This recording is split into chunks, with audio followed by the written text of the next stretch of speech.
Hey there, writers, and welcome back to the Well-Storied podcast.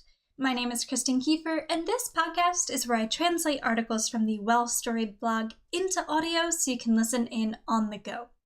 If you don't know, Well-Storied is my website where I share articles and tools and resources to help you craft sensational novels and build your very best writing life. Today we are diving back into the blog archives to cover an article that I've recently given a refresh. This article is called 3 Ways to Integrate Scene Cards into Your Writing Process, and I think you're going to enjoy it.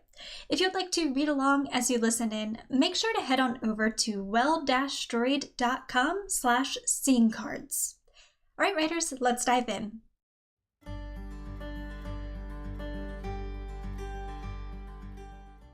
Three ways to integrate scene cards into your writing process.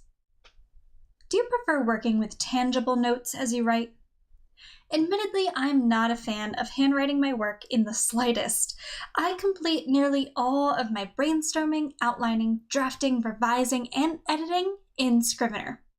That said, I recently had the opportunity to try out printed scene cards courtesy of my friend and fellow author Jennifer Bull, and I had a blast playing around with all of their possibilities.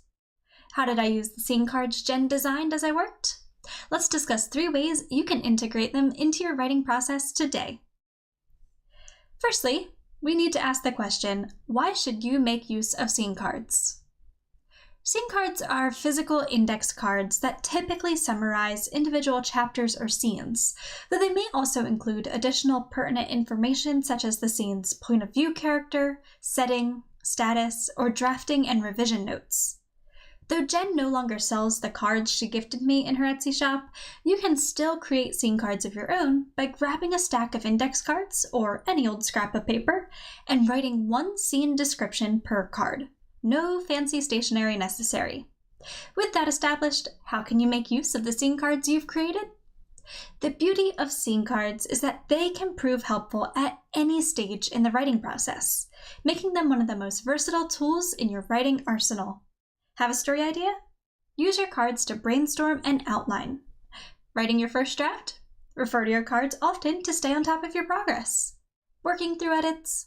Add, remove, and rearrange your cards to perfect your story's plot.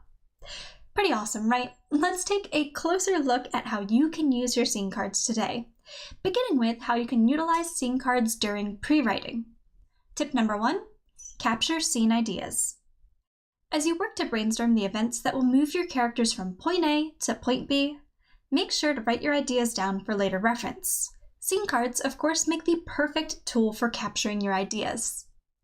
Tip number 2, map out plot structure. As you work to iron out your story's plot before you write, use your scene cards to visualize your story as a whole, identifying gaps, inconsistencies, and pacing issues in your plotting. And finally, tip number 3, create drafting reminders.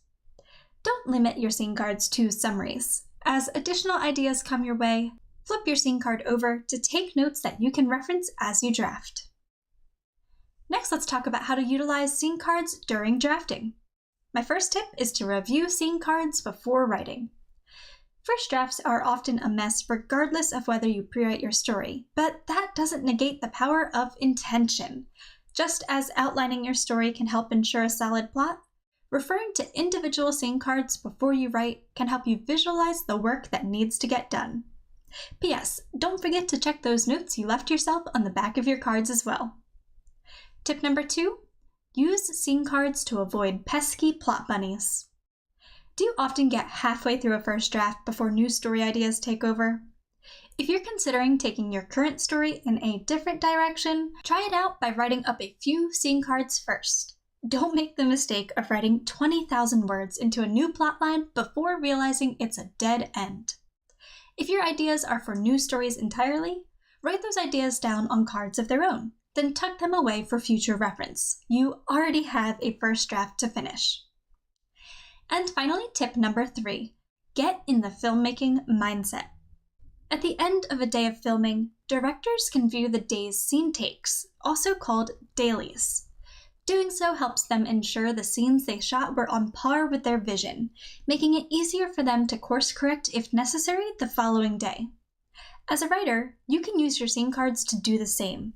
By comparing your days or weeks' work to your scene cards, you can establish whether you've stayed true to your vision in the nitty-gritty of drafting, or whether you need to go back and rewrite a scene that went a bit off the rails. And finally, let's talk about how to utilize scene cards during editing. Tip number 1, know your process. Every writer's pre-writing and drafting process is a little different.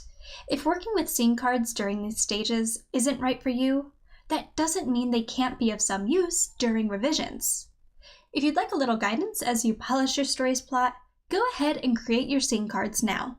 You can even get more specific if you'd like, creating sets of cards that follow specific plot or character arcs rather than, or in addition to, your story as a whole.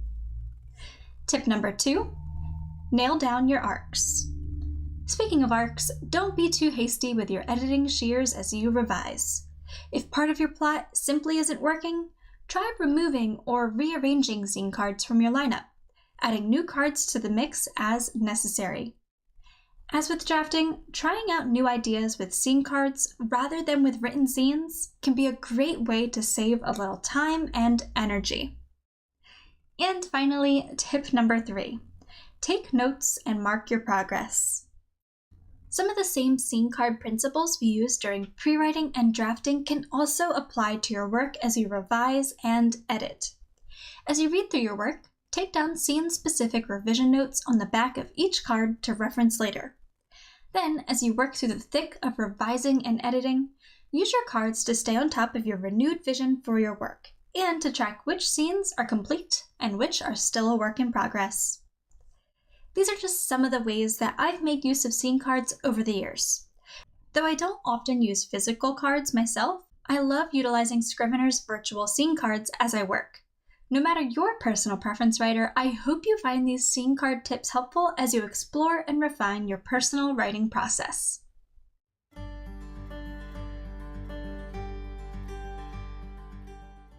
Writers, I hope you enjoyed today's episode. It was short and sweet with just a few tips about a very specific writing topic, but all the same, I hope you found it helpful.